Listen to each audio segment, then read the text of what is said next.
بات چیت کے دوران میں نے ایک چیز یہ سیکھی ہے کہ جب تک میں اپنے آپ کو تبدیل نہیں کر سکتا میں دوسروں کو بھی تبدیل نہیں کر سکتا۔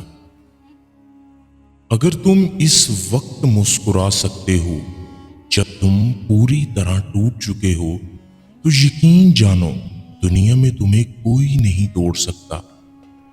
آپ کے اندر ایک ایسی طاقت ہے جو آپ کو زندگی بخشتی ہے، اسے تلاش کرو۔ آپ جہاں کھڑے ہیں اس پر منحصر ہے کہ آپ کہاں بیٹھتے ہیں۔ ان لوگوں کو رائے دیجیے جو بہرے نہیں، ورنہ آپ کی رائے ضائع ہو جائے گی۔ اگر لوگوں کو عزت دینا اور معاف کرنا تمہاری کمزوری ہے تو تم دنیا کے سب سے طاقتور انسان ہو۔ اے اللہ، تو بہت زیادہ معاف کرنے والا، بڑا فیاض و سخی ہے، معافی کو پسند کرتا ہے، لہذا مجھے معاف کر دے۔ انسان کو دنیا کے کام کاج نہیں، اپنوں کے رویے تھکا دیتے ہیں۔ شک کرنا بھی ایک روگ جیسا ہے، جسے لگ جائے وہ کسی پہ اعتبار کے قابل نہیں رہتا۔ موضوعات اچھے ہوں یا برے، لیکن طبیعت کا اچھا ہونا بہت ضروری ہے۔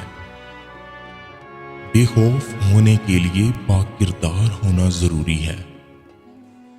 جو قرآن قوموں کو زندہ کرنے کے لیے آیا تھا، اس کو معاشرے نے مردوں اور قبرستانوں کو سنانے تک محدود کر دیا ہے۔ جو عورت عطر لگائے اور پھر لوگوں کے سامنے سے گزرے تاکہ وہ اس کی خوشبو سونگیں تو وہ زانیہ ہے۔ محتاجوں سے مہنگا مال خریدنا احسان میں ہے اور صدقے سے بہتر ہے۔ اللہ ہمیں محتاجوں کی مدد کی توفیق دے۔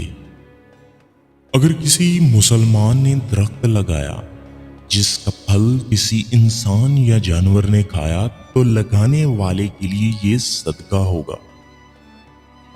ساری دنیا سے جیتنے والا باپ اپنی اولاد کے سامنے ہار جاتا ہے۔